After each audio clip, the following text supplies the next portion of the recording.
片刻脱落，现实无人可说，关系沉默。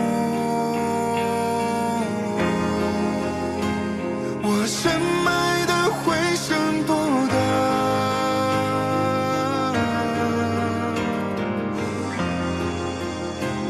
多想听见一个回答。孤独的人啊，是风中的沙，没地方停下。撞一身伤疤，心也不坍塌，开在石缝中的花。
佳琪，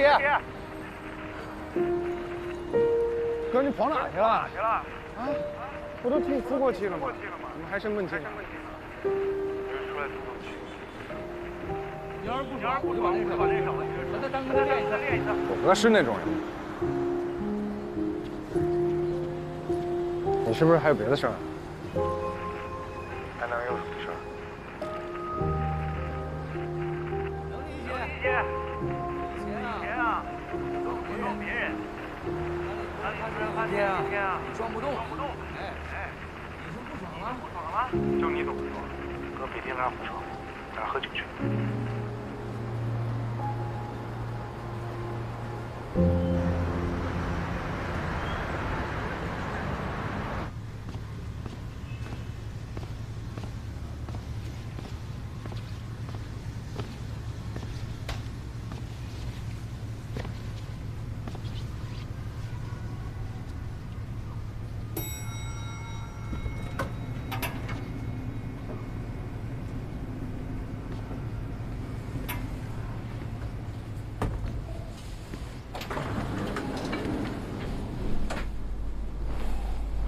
要喝成这样吗？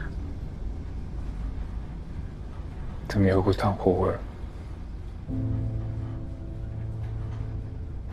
这就是你说的常和董事长来露营的地方。什么露营？他就是来烤火的。我觉得挺好的呀，偶尔出来透透气，跟城里不一样。我们董事长啊，对烤火简直是痴迷，然后再讲一讲他当年在农村那点事儿。要我说啊，还是改变不了农民的习性。来，暖暖手。好。怎么是吃烤肉了？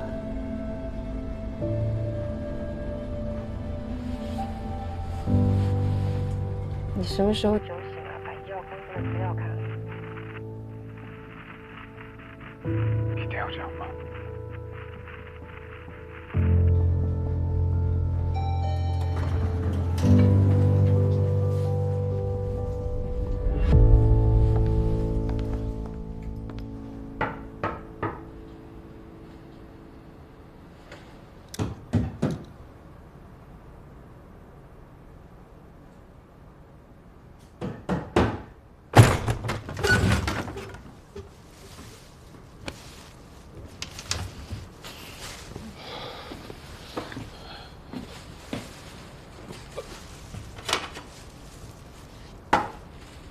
你保证给我吧，不会再进我家了。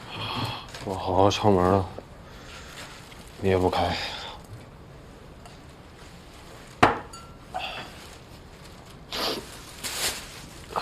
今天我不想一个人过，一起吃点。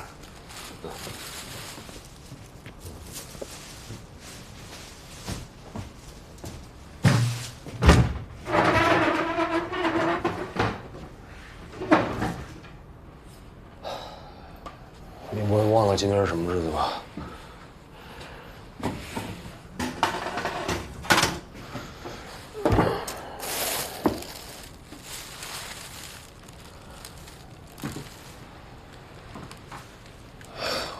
我小时候最喜欢吃你做的烤酥了。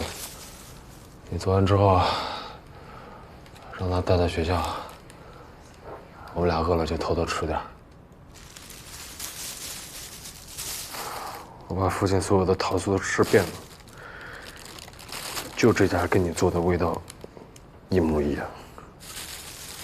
你现在也瘫了，做不了了，所以我给你带过来了，一起吃。坐。你自己吃吧。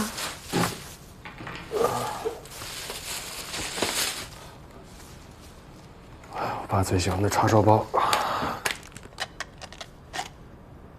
今天是他的忌日。我刚从公墓回来，这也算是祭品吧。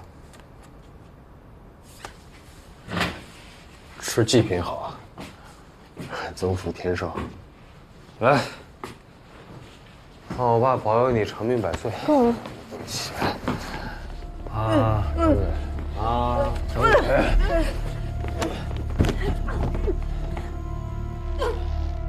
你干什么？你是不是不想让你奶奶多活几年啊？是不是不想让她好好的？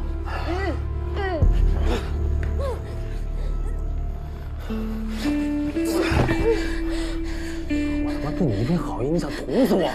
你想让我跟我爸同一天忌日是不是？你去不去啊？啊！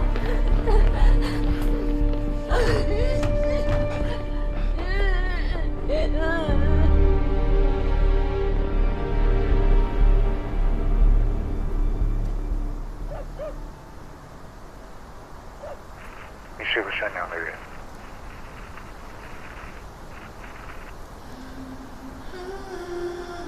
你是个善良的人。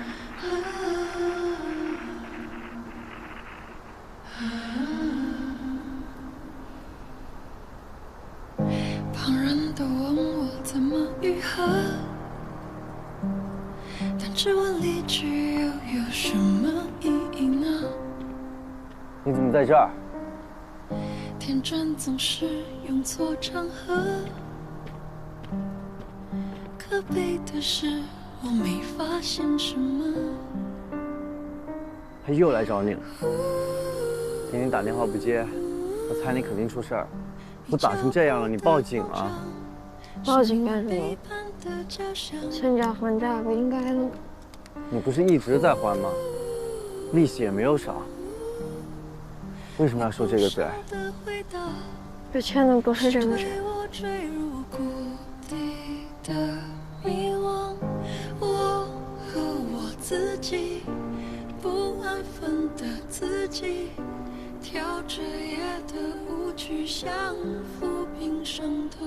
你当年要是不反抗，他爸那个样子，你和奶奶能活到现在吗？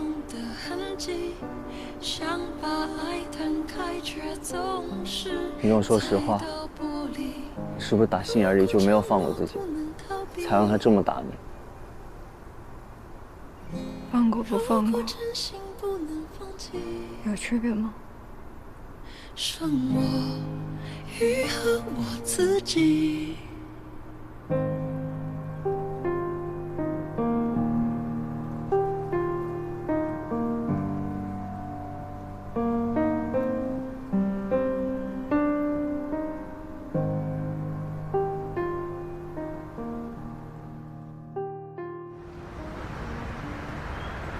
江总监，你站在我的角度想想，因为有举报线索，我们就只能查下去，这事儿就没法了结。我就只能这样一次次约谈你。如果是顾总真的有什么问题，公司一定会追查到底。你要是有什么证据，不如交给我们，由我们来彻查。也名正言顺啊。你们监察室不也归 CEO 管吗？就算我真的有什么证据，你们会查下去吗？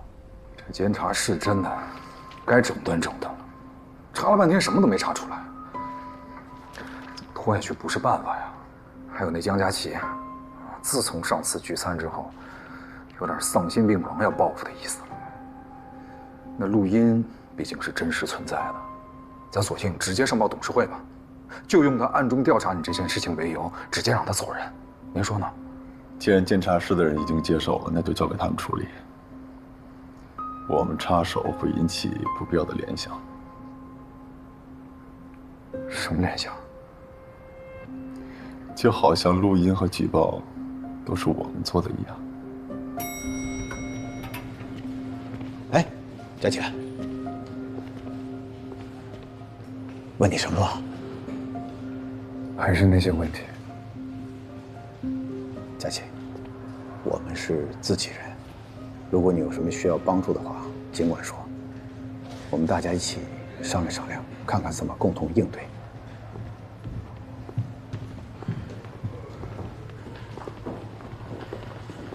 你对我有意见？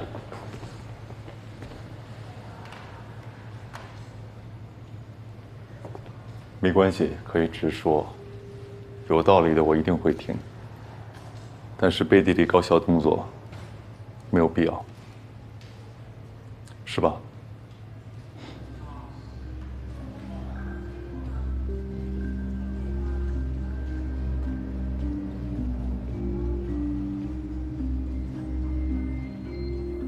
说说吧，怎么回事？按照监察室的说法啊，好像佳琪在暗地里调查顾总。他们之间到底有什么矛盾？佳琪好像怀疑购物卡的事儿，包括庞建出事儿，都是顾总的安排。有证据吗？监察室倒是都说过了，但是没有什么发现的。这个苏更生啊，作为监察室的头，竟然一点没跟我提过。可能考虑到顾总人是个大概率，他会有顾虑吧。想找个信得过的人，真难啊！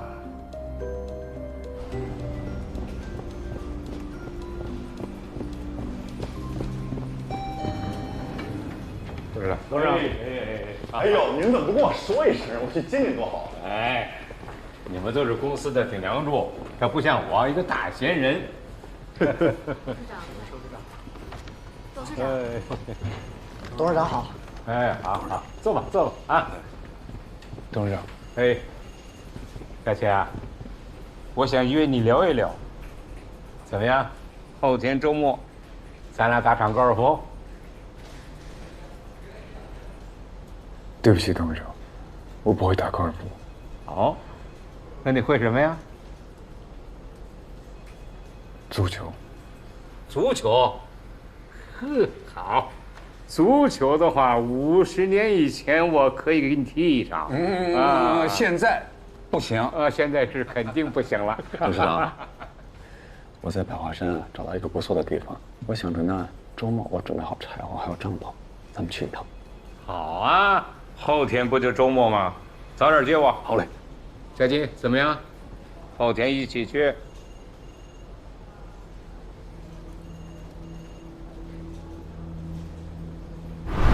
怎么又会烫火味？我们是吃烤肉了。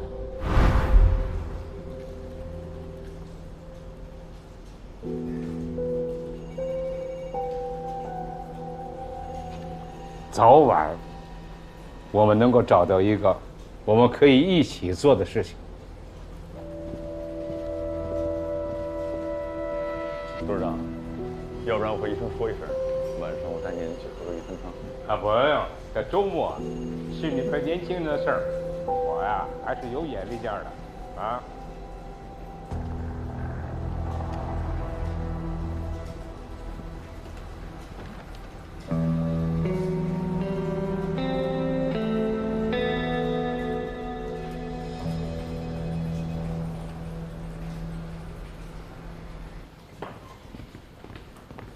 好了，你们都回去吧。啊，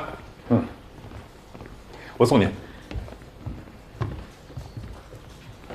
回吧。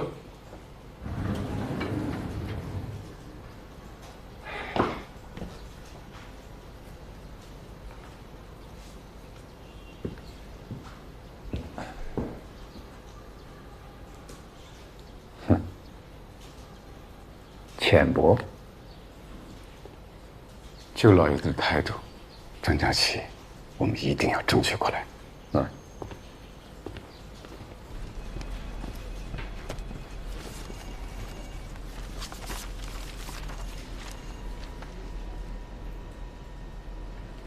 老大，你看一下这个，这是那个苏 Sir 案例的受试者声明。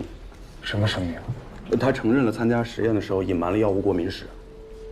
但咱们的苏 Sir 报告已经出过了呀。是啊，如果受试者隐瞒了对某种药物的过敏史，并且在实验期间服用了类似成分的药物，那么出现不良反应就未必是 SA0988造成，那么我们苏 Sir 的报告可能就不成立了。公司之前最担心的就是这个苏 Sir 会导致监管部门拒绝让 SA0988上市。缺什么来什么，对吧？这也太巧了吧！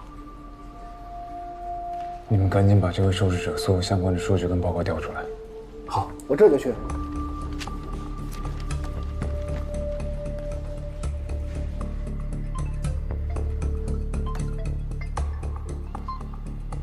喂，收到了吗？受试者声明。正在看。哦，项目负责人听说也收到了。你们最近是不是去找了这位受试者？没有啊，我怎么会干那种事儿？我也是刚刚收到邮件。电子版。上来电了。我拿到的是带签名的原件，你怎么看？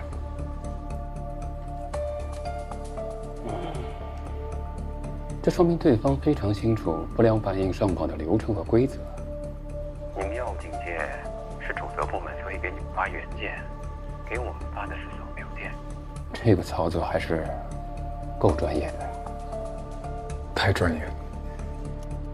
你跟那些食药患者有接触吗？你放心，处理妥当了。花钱了吗？绝对没有，一花钱性质就变了。我懂。得尽快认定这个声明，加速 SA0988上市的申请。明白。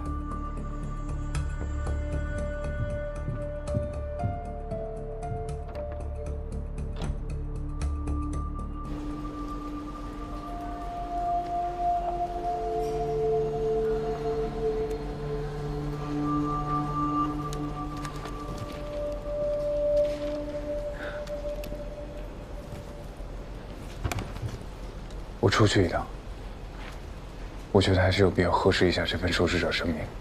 老大，你这个时候去的话，意图会不会太明显？那让别人看，以为你是跟上面作对呢。我们药物警戒的职责是什么？不就是确认事实吗？如果受试者的不良反应是因为别的原因造成的，那当然不必上报。但他如果还是有可能和 SA0988有关的话，那就必须调查清楚。我们 PV 只做技术判断。那我跟你一起去。好了，反正你去哪儿我去哪儿。我也去。你们就别去了吧，这只是私人办法，不是工作。况且医院这件事，你把你们牵连进去的话，我们也是私人办的。对。行，准备出发。哎，老大，别让同事去了，你留在这儿啊，有事跟我们联系。行吧，走，受试者声明带了吧？带。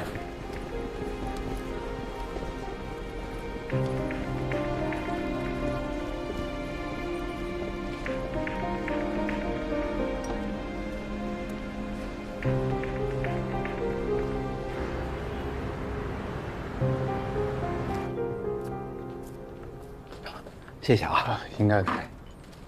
来，你们喝水。谢谢。谢谢。王先生，我们今天来就是做一个简单的报告，是关于你父亲之前试药的事。还有一些细节想跟您核实一下。好。您父亲的情况现在怎么样？啊，还是早期。听说您是主动向我们项目组提出，您之前隐瞒了您父亲的药物过敏史。那您父亲是对哪些药物过敏呢？阿替美。那当时发生不良反应的时候，您为什么没有提到这个情况？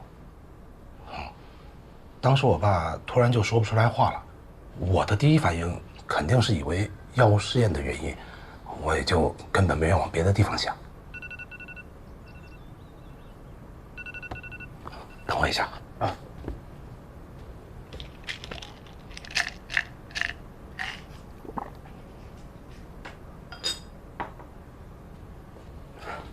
不好意思啊，我是怕我吃了药，定了个闹钟。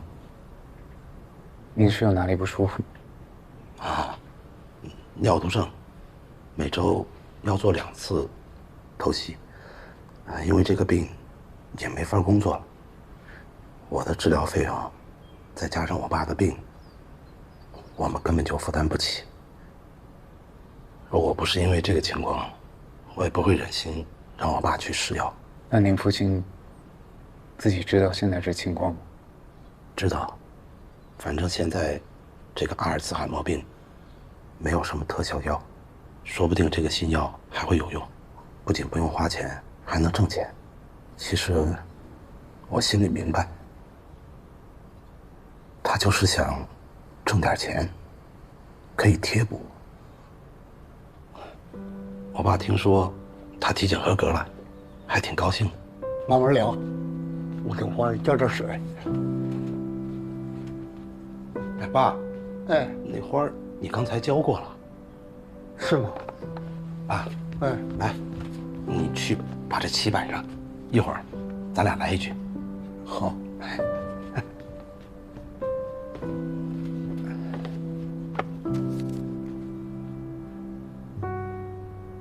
王先生，您父亲除了阿尔茨海默病相关指标之外，其他体检都基本正常。他之前有发生过脑梗或者心梗吗？没有。阿替美是专门用于脑梗急救的溶栓药。如果他之前没有发生过脑梗，您是如何知道他会对阿替美过敏的呢？啊，就是我爸这次脑梗以后，我去咨询了医生，医生说我爸确实发生过过敏反应。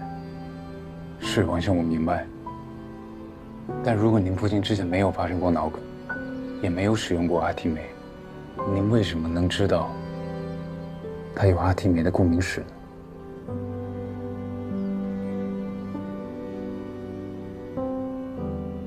我们家有2个病人，我知道这病人等着药救命是什么样的心情。如果是因为我让这个药的研究受影响，我心里很难受。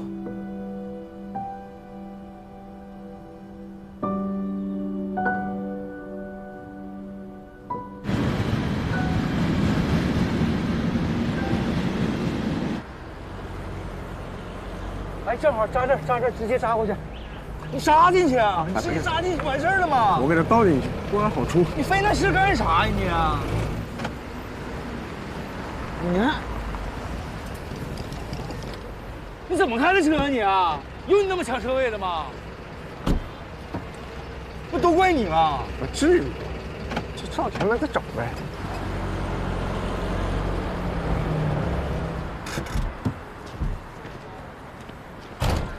你瞅你停这破地方停的，一会儿还得给人挪车。你至于吗？我怎么不至于？早上你把那包全造了，我就为吃早饭，我就见地月堂，一地月堂脾气就大，要不然我让老王把那饭菜都准备好，一会儿啥都没了。哎，老王，哎呀，这咋晚呢？这上午接了3单嘛，这给我累的。这些菜都能加呀？都可以随便吃的。那边也可以。可以，鸡腿加鸡腿，鸡腿也可以。那我加个鸡腿吧。好的。你看，可以。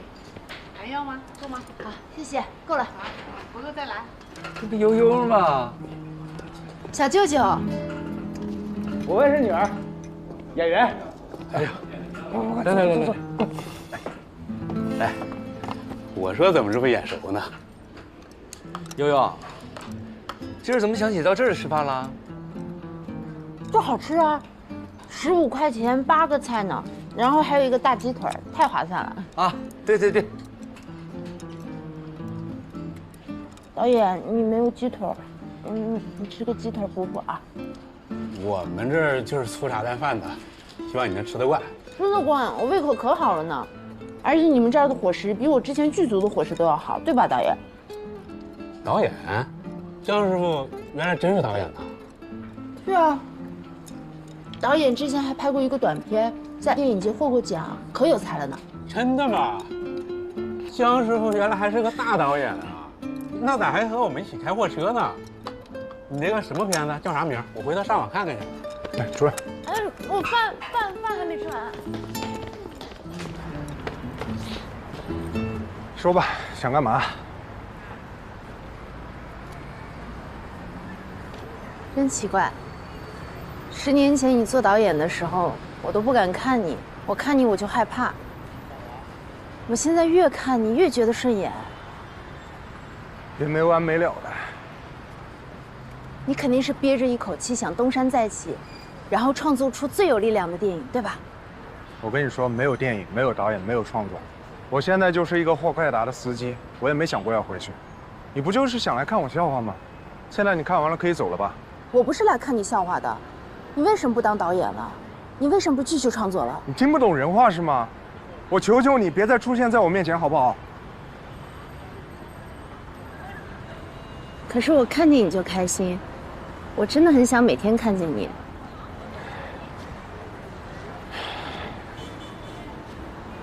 我之前是看你可怜，我今天跟你说句实话，我知道你这些年过得不好，不开心不顺利，但是你想过没有，10年了，你无论是唱歌也好，演戏也好，如果你真的有实力的话，你早就出来了，会像现在这样吗？1次2次你可以怪别人，10年，你说你怪谁？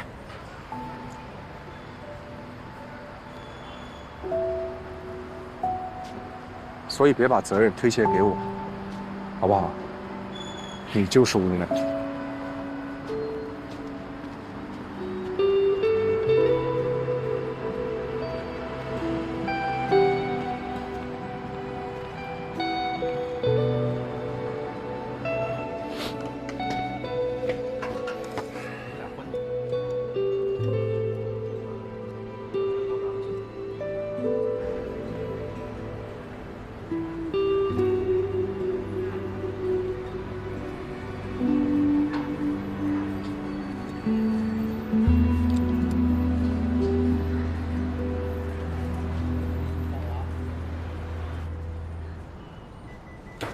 打印纸怎么又没有了？我问你话呢，这打印纸呢？你拿我话当放屁是吧？周元，我告诉你，我忍你很久了，我也就看你是个女的，你要是一男的，我早跟你动手了我。周元，你给我出来！我今天必须让他出来！我必须今天要跟他出来！我要跟他把话说清楚！我告诉你，我今天必须把话说清楚！我这。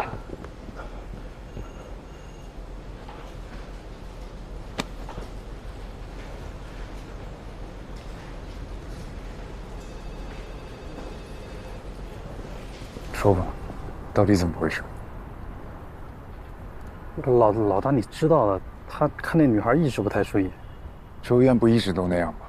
也没见小东发过那么大脾气。那可能是因为那天聚餐的事情。聚餐我都在，还发生什么了？那天跟宋红出去的时候，他给了董雅丽一巴掌。为什么？我那天喝的有点多，我也记得不太清楚。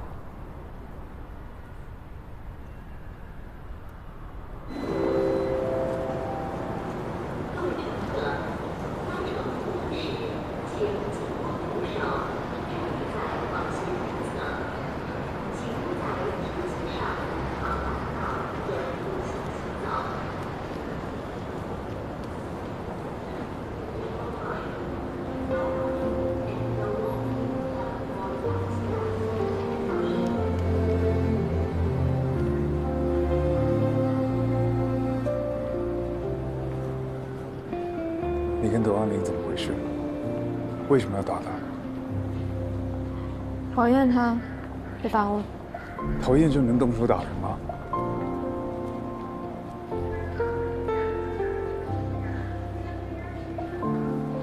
他到底怎么得罪你？骂了你，说了什么难听的话？你说啊，到底为什么？他说你窝囊，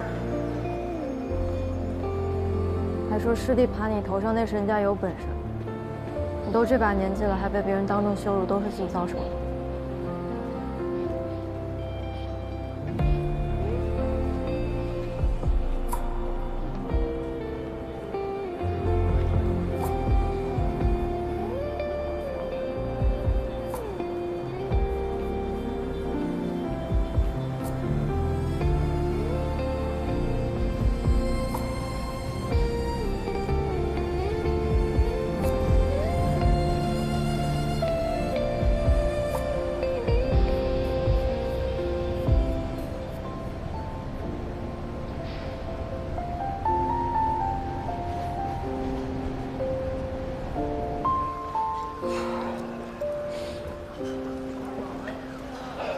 我那天真这么说的。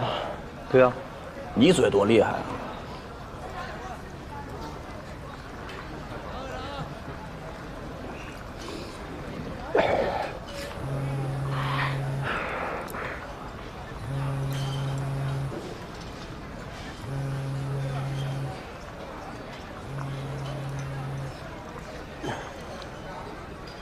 哎，老大，董爱玲，你现在厉害了是吧？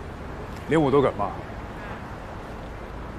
你个混蛋，现在就给我道歉！老大，对不起。说10遍。对不起，对不起，对不起，对不起，对不起，对不起，对不起，对不起，对不起，对不起，对不起，对不起，对不起，对不起，老大，我爱你。神经病！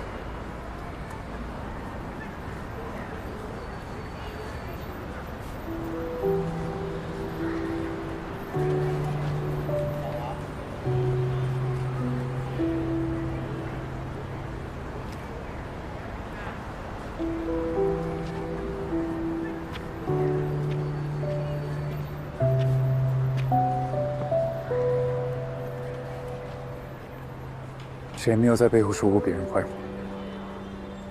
说了就说了，假装没听到不就好了？干嘛非得说出来？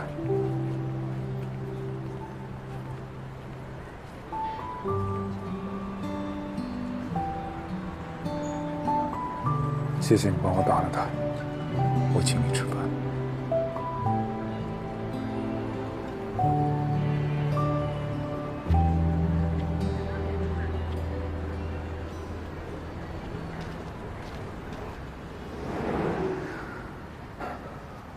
人与人之间，有些话是不能随便说的。如果你听到别人说你朋友的坏话，你告诉他，只会让你们之间变得尴尬，到最后，可能连朋友都做不成。可明明知道，怎么能假装不知道呢？这就是成年人的规则。只要假装不知道，就可以当做什么都没发生过。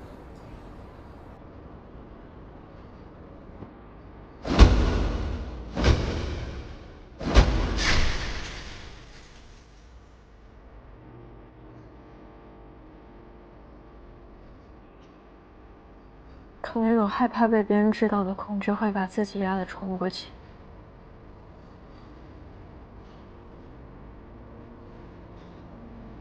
你每遇到一个人，就会去想，他知不知道呢？他知道了还会接受你？就这样每天都紧绷着自己，连呼吸都不敢呼吸一下。有时候我就在想，干脆都说出来，是不是说出来了，就不会那么累？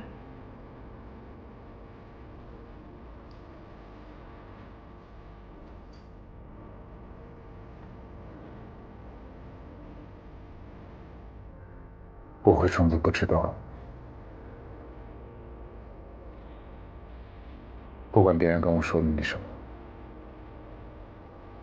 我都会装作不知道。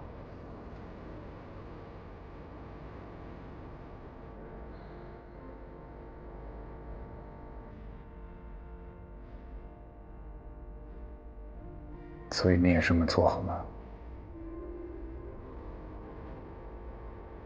不管你知道了我什么事，你也假装不知道，好吗？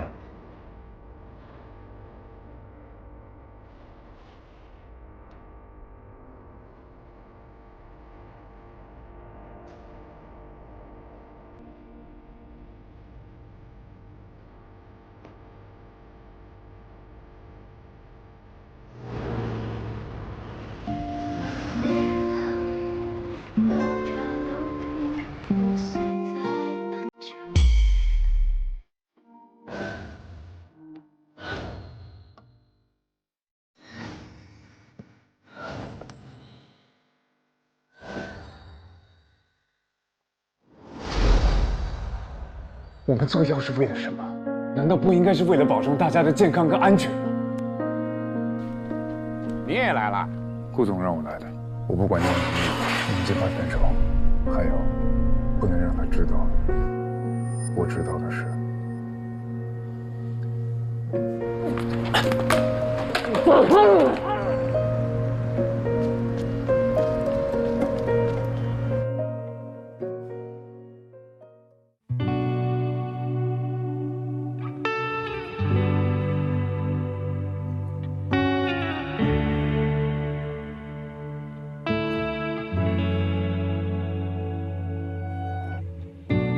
躲在黑暗里的光，遮住心里的慌，被锁在缝隙的漫长。生活被追着投降，我们全都一样，被喘不过气的行囊，不敢过得这样的平凡，翱翔天空的无奈，该怎么去呐喊？当蒲公英吹向远方，三尺孤羊逆风飞翔，去等